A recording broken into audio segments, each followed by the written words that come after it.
And I guess I'll use the ball hammer. I'm just gonna draw it out.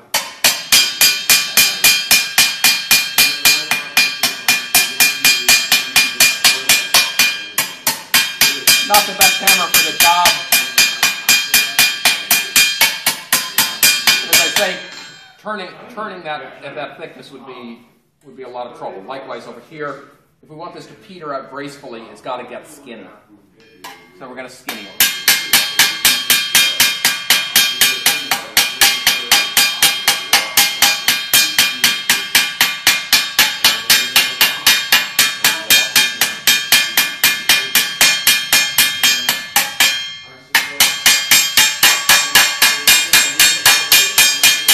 Theoretically, we could carry that whole procedure out to the whole thing and make the whole thing sort of proportional, make its thickness proportional to the amount we intend to turn, and that would have to figure into the calculation of how much material you chose initially.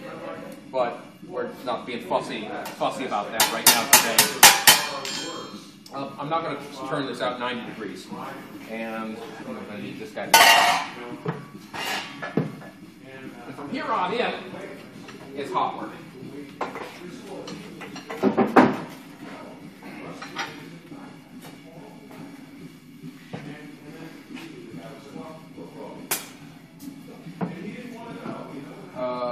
Which hammer are we going to use? Yeah, sure, I'll use it. And in a minute or two, I'm going to need a glove, but I don't need it yet. Now I'm just going to hand you the torch because I don't have the time here. This is fast. In fact, okay, so this is 1050, and now that we've started working hot, we got it. You're just going to do the torch handle. You're just going to just hold that thing, and I'll bring the work to the. A lot of times when I'm working this kind of thing, and time is of the essence, I'll leave the torch burning in a holder because I can just get to the work front real quick.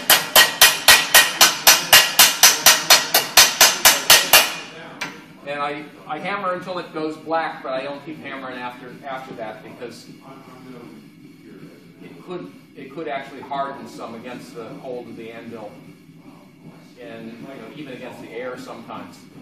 And I don't want it to crack. So I'm not going to hammer anything black.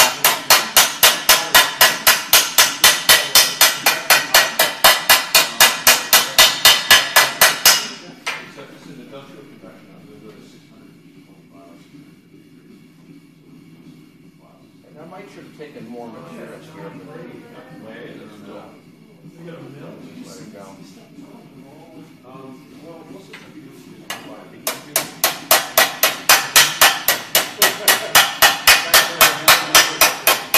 Now you might ask, why am I not using like a cross-peen hammer to spread this?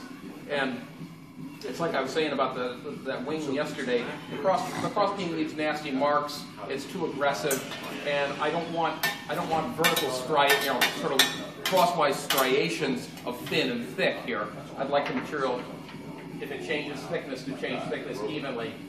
So I'll just pull it out with a smooth hammer rather than chopping it out with a more aggressive chiseling hammer.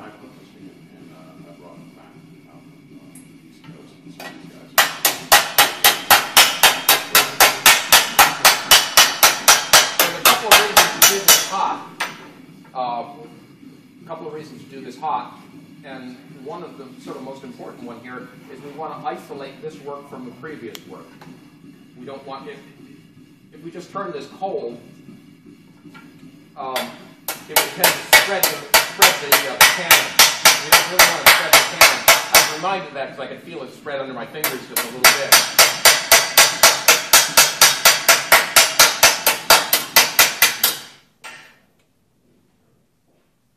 Scares me when that thing shuts off. It's still running. It's just I think it pumps up when the temperature drops. It's really educational to see the heating from this side of the Yeah. fire. And sometimes I watch it from that side rather than the fire side.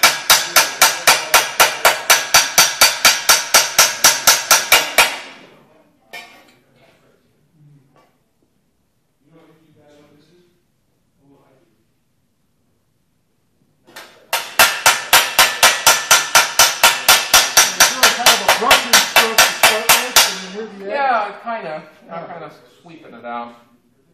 All right, I'm gonna take another course of the same thing to just like come to 90 degrees or just a little past 90 degrees and get everything nice and smooth.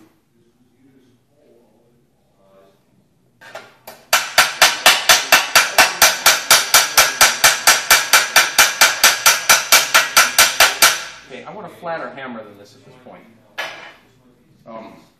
Indeed, I could use a hammer that was nearly dead flat at this point. It'd still be good. That's a little too close to dead flat. It's too heavy. Man. I don't think that's very stable, but What's that? What's not stable? I think Oh, the stable. I thought he Oh, was the going to stable pop table. up on the deck. Okay.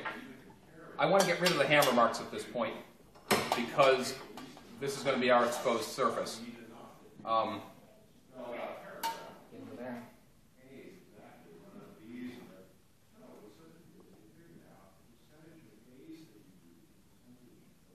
Let's see if I can do this without taking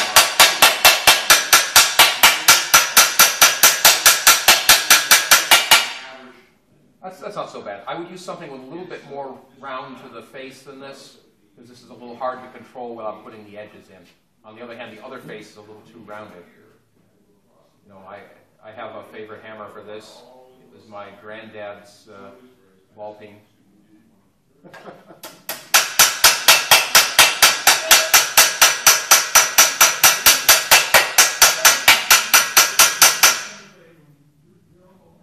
It's not the same haft my granddad had on it. It's been through two hafts since then. You didn't weld them up? I couldn't weld them up. I didn't have the right rod, but I have replaced it. And the last replacement held for quite a while.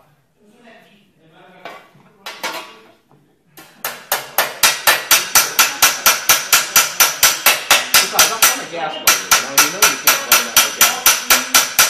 The temperature control is really touchy on that. Have you ever done it? I've Just never once. been able to. I've never been able to.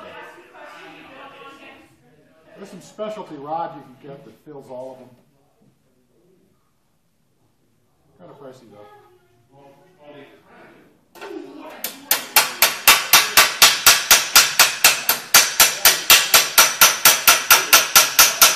it turns out you used to be able to get rod for stainless welding with gas, but if you go to your welding shop and ask them for that, they think you're crazy. Yeah. But if you look in like welding manuals from the 40s, they give you numbers for those stainless rods. You get that in high school. Yeah.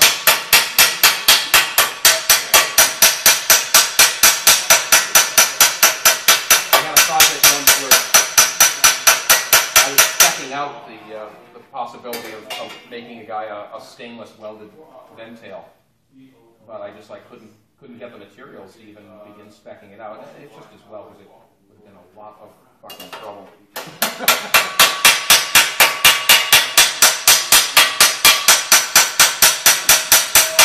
He's one of these customers that always wanted something just a little bit more. Yeah. And didn't understand why it took so long. Well, no, it's okay with it taking long. He just wanted it.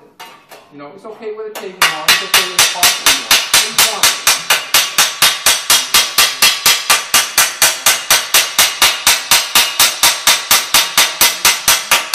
Okay, now it's only by version, and this is all curved in a way that's going to allow a flat hammer for most of this work. So we're going to go with a flat hammer. This is a place where what I really like is a taller stake with more angle. And if I got a taller stake with more angle anywhere.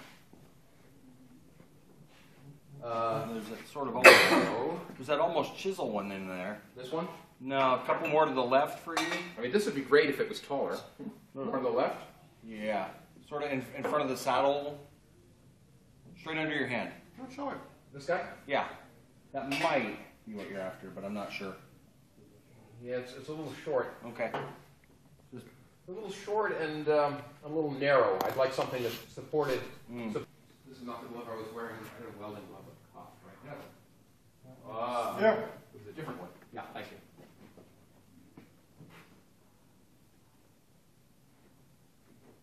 Okie doke. So we're going to turn this over the air and see how that goes. And you want to be the torch guy and just hold that?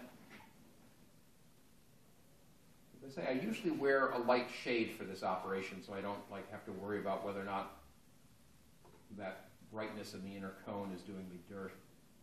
But everything in moderation, you know.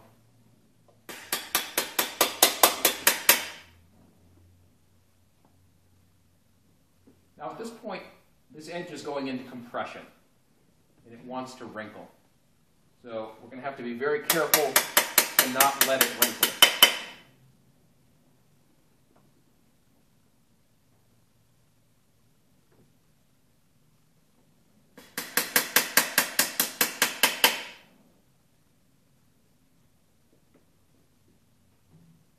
And this is a place where we're at odds between wanting the metal to be thin and wanting the metal to be thick. The thicker it is, the less it's going to want to wrinkle. But if it's too thick, it'll be a little harder to manage.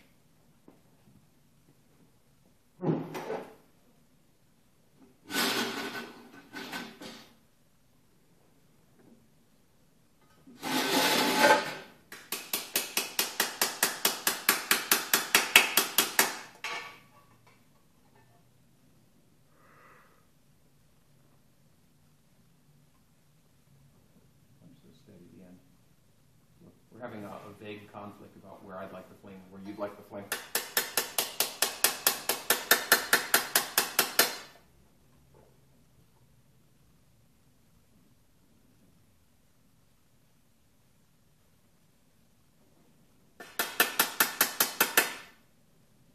Shifting to the outside here, because it's a little easier to get it more perpendicular to the. Oops. Perpendicular to the work.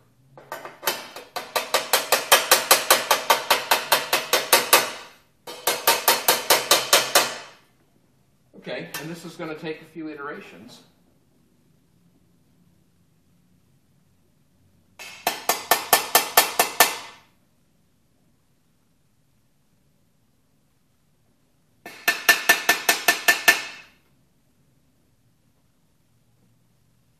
I've sometimes done this intentionally tapering the thing out from full thickness down to thinner out here, just so that it rolls better.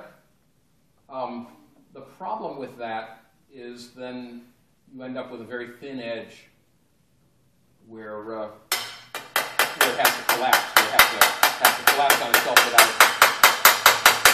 without falling into wrinkles. And you could make an argument for doing this phase of the operation over a rounded tool to support it in roundness, to keep it from bending too abruptly at the first bend. You can also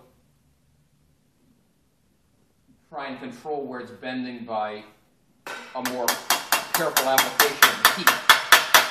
If it's orange out at the edge and black at the first place where it's bent, it'll roll rather than fold. Whereas if it was orange everywhere, it would fold.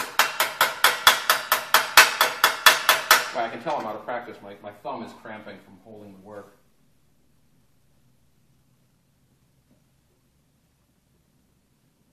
The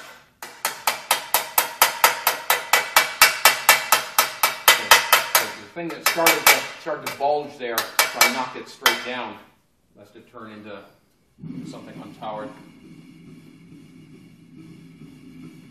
There's that noise again.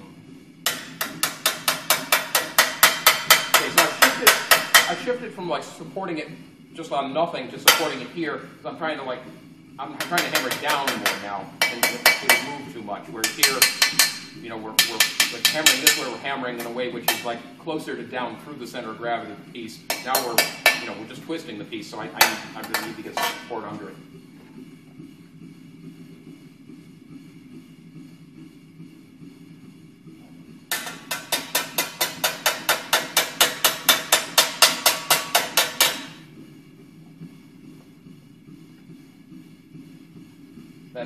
That sound of that furnace reminds me of something that I heard Jason Klein say. Jason Klein is the historic glasswork guy. He says when he was years ago when he worked at the Ren Fair, he still works at the Ren Fair. Now he owns a house just like down the block from it. But he used to live above the glass shop in the Ren Fair, up in the attic of the glass shop. And of course, you run the fire all day, all night to keep the glass hot. So he would sometimes wake up with a start because like he would hear the fire stop for an instant, and then it would catch on the residual heat, and he'd go back to sleep. He says, and that was either the coolest thing I've ever done or the stupidest. I think it was the stupidest. He'd just like live above this glass, and periodically the flame would burp, and it would wake him up, and then it would be okay again. It could be very exciting. Yeah, it's not. I mean, it's a young guy thing. Once you get old enough to have some idea that death might occur to you, then it becomes a lot less cool and a lot stupider.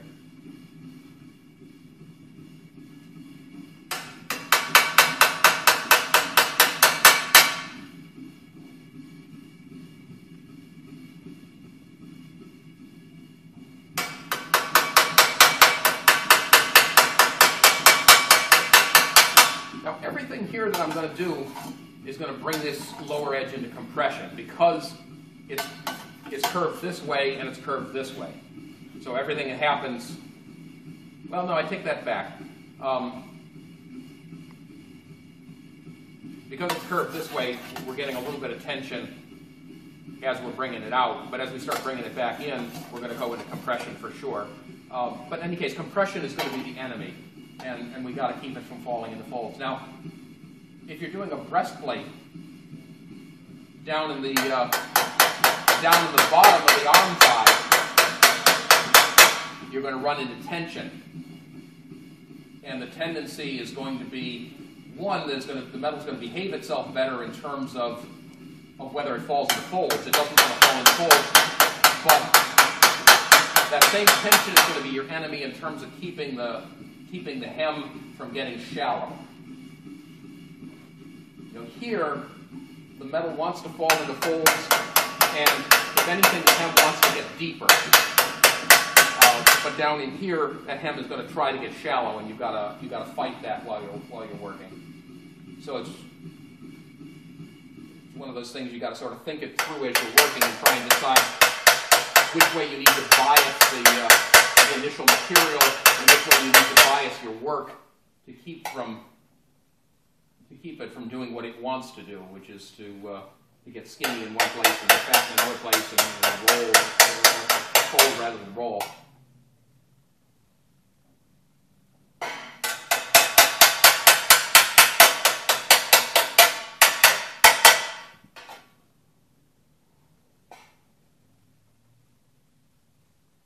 Now, at some point, I'm going to run out of the ability to do this with a flat face. I'm going to have to switch to another hammer.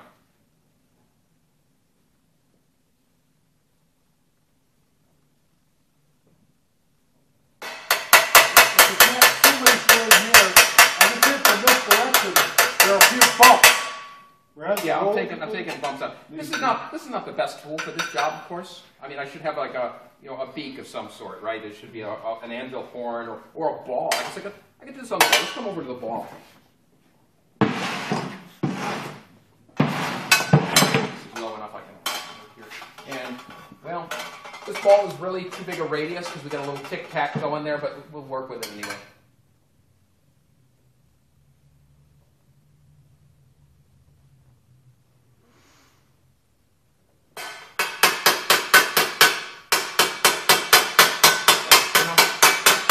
I don't like that. I'm going to come to this anvil. Can we move this out of the way? This works, so it's going to make my back hurt in a minute.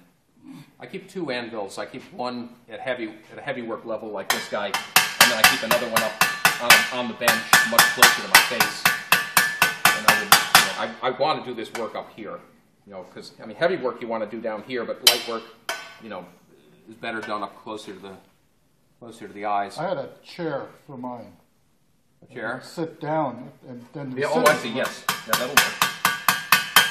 Well, my feet didn't hurt. If your feet didn't hurt, how did you tell you were working? Like my shoulder stopped working. Okay. All right. coming close to what I can do with this hammer at this point.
The shop's warming up. Yeah, it's warming up. And I'm working. And you know, I haven't had any scale fall on my forearms in a while. Don't you miss it? I do, yeah. Okay. Yeah. You'll probably find some around here somewhere. I'm generating it. Okay. So we've almost got a kind of a round hem going. I'm going to start. Well, no, I think I'm going to continue trying to turn it round. What do I need for a hammer in there? I mean, I have a square-based hammer like this guy might be. Yeah, we're going to try this. There's a handle on that.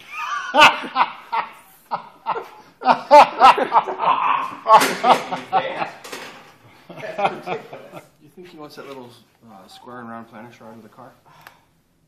Oh, I might. I guess we have to use this. I've got a very small round and square planisher out in the car. Do you want that? Let's see it. Yeah. I want it. Okay, that's... Oh, the videos? This is not what to do with a hammer.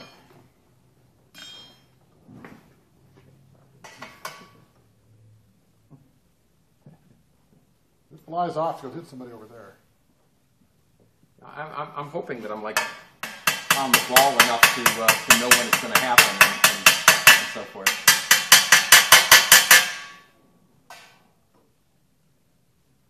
I may just be flattering myself or fooling myself. There he is, you know.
I hope I didn't give the mistaken impression this was going to be fast, did I?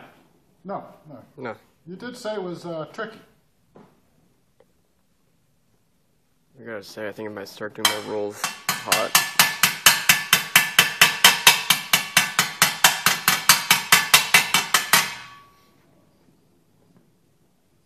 You never want to take anything and tuck it in too tight, because it is. Oh, okay. Thank you. There's a lot of trouble to bring it back if it's too tight.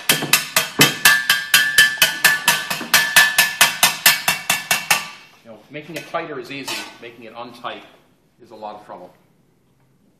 Okay, now, at this point, I got this in contact, this is not in contact. If I continue to bring this down until it is in contact, then this is going to look a little skinny up here.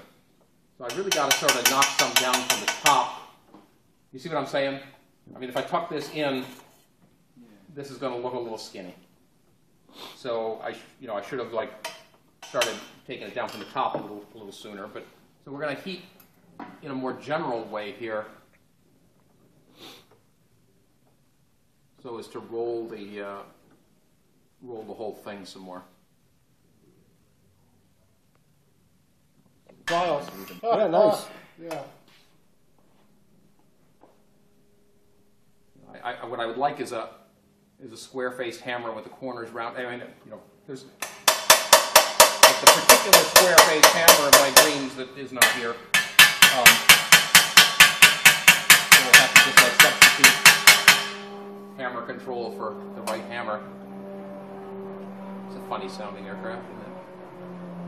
Turboprop. Is it? Okay.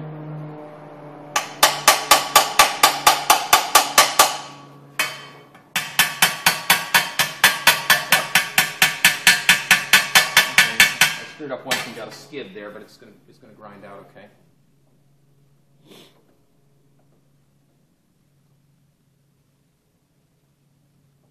I mean, realistically, there's going to be skid marks on the surface before it's all said and done.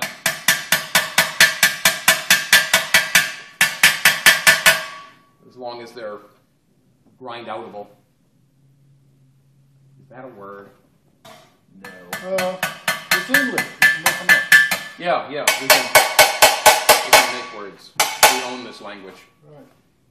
Nouns can be verbs. They could be nouns. That's right. Nouns can be verbed. Verb and noun. Verbalized. Oh yeah, no, that's right. Always add a couple of syllables if you can. Sure. We can multisyllabulate that. I'm not sure that's a word. There's noun. Multisyllabalized. That's a word. Okay.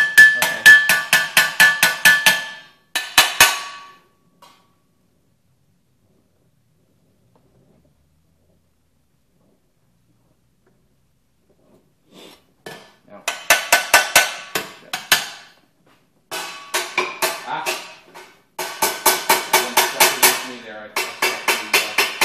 Struck the ball with the corner of the hammer. That's one demerit. Well, that's the apprentice's job to go polish that off. Well, there should be a system of forfeits in the shop, where every one of those dings represents a beer you got to buy the whole crew or something. No. But not today. Not today.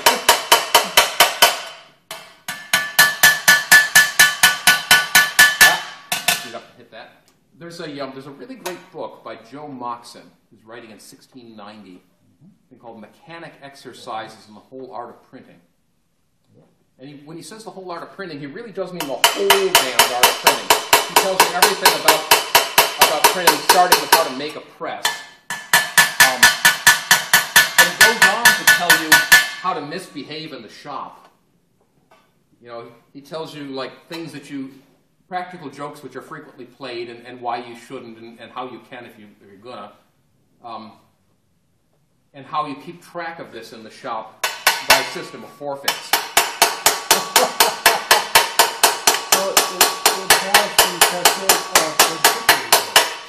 It's antique enough, yeah. For example, in Moxon's printing shop, you don't swear. And if someone does swear, he's obliged to put a coin in the kitty. And at the end of the week, they drink the coins in the kitty. All right. But you must not mention it before the end of the week. If you mention drinking from the coins in the kitty before the end of the week, you have to put a coin in the kitty. And if someone insults you, let's say you're the press man, the guy who pulls the lever, the horse. If you're the horse, and while you're out to lunch or like have your back turned, the guy who's composing type puts a wisp of straw on the platen where you will see it, thus calling you a horse, you may say, "I wish to purchase a solace against the man who's done this." And then somebody in the shop says, "Bob did it." and then Bob has to put a solid. He has to put a coin in the kitty. So your shopmates will blow you in for doing it because they know that they get to drink that at the end of the week, but they can't talk about it. He tells you how to play a gambling game with the quadrats. The quadrats are those square spacers that go in between type for maintaining spaces. But you play a game with the quadrats because they're not really square. They have like a long side, and a short side, and a side with a nick in it to mark it and so forth. And you can use them like dice.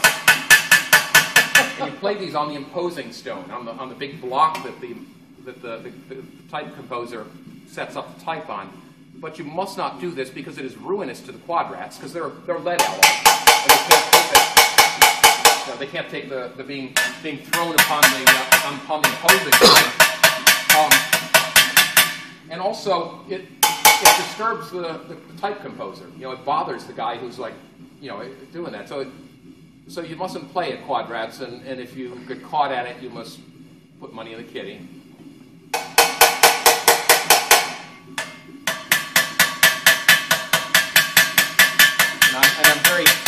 I'm very tempted to believe that this sort of system goes pretty far back.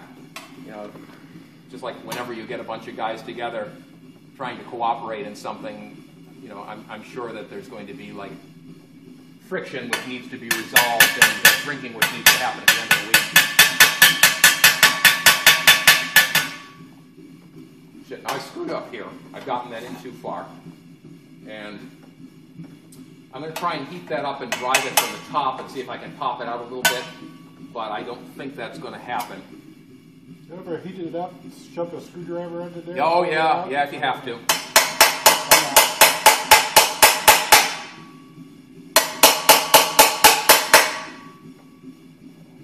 Yeah, it moved.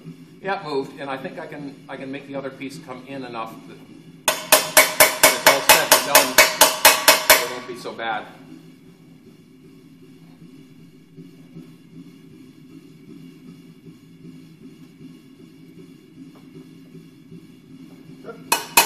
Kind of a wave piece, wasn't it? Yeah. Shouldn't we all be like taking ecstasy or something? We already did. Oh, did we? Okay. Right up there with your morning ibuprofen. Yeah. I usually take mine in the evening, but yeah.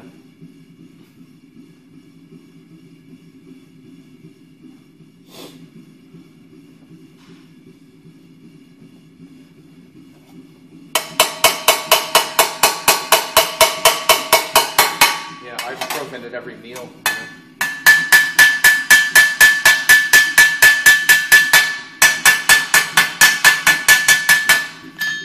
And it's a good excuse to like take a little bit of a breather. But we see it's starting to shape up, right? It's coming to be an edge, and you see that if we continue this operation, it can be pretty damn sharp. And you remember how much material was there. It wasn't thinned appreciably except at the ends, which means we're starting out with, what is this? This is 50 thousandths. We're starting out with 50 thousandths of an inch to grind. We could grind through half of that and sharpen this bad boy up pretty much and still have a pretty strong hem. Now, ideally, we don't want to have to grind through half of it, but if it came to that, we could. Okay, let's do it.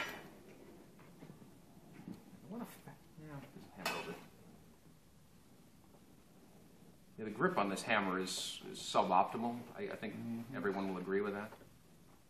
I mean, I hate to just like be always bitching about the tools. But So many people don't understand that ergonomics is a good handle. okay, I don't think I'm going to be able to get the kind of thing I want down here, and I'm going to give up on the triangulation down in here and work toward just making this area nice and calling it a demonstration.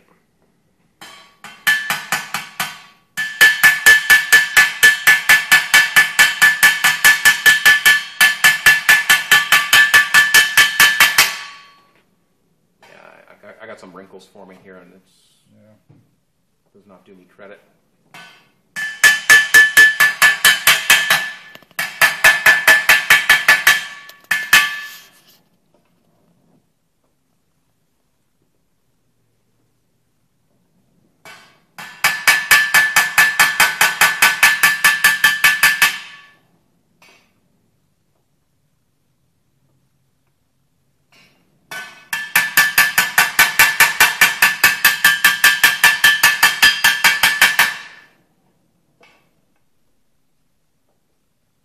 Now, when you do that, are you looking for width, the hammerhead, similar to what you're doing, or just narrow enough to get down at the bottom?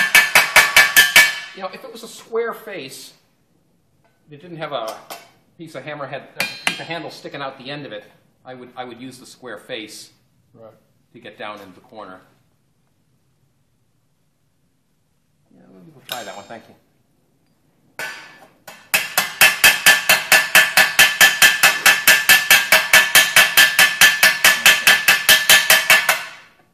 Well, I managed to catch the edge a couple of times with this because it was unfamiliar, but Well, it probably is a better tool. that's the one I try to buff the top edge off, so if it skids, Uh-huh. it just skids, it doesn't bite in.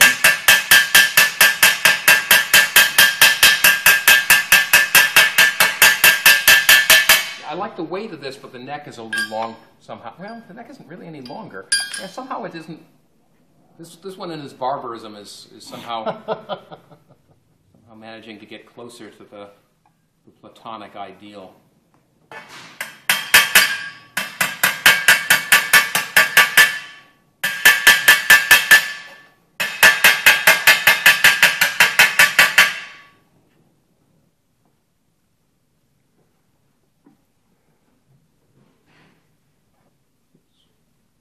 Yeah, I haven't snuffed out the flame and popped it yet, huh? No, not yet. Doing good.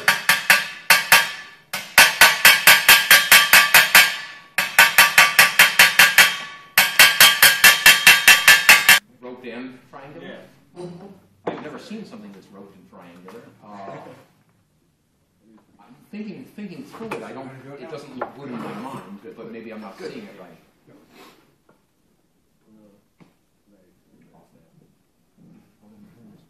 Yeah, no, I mean, I know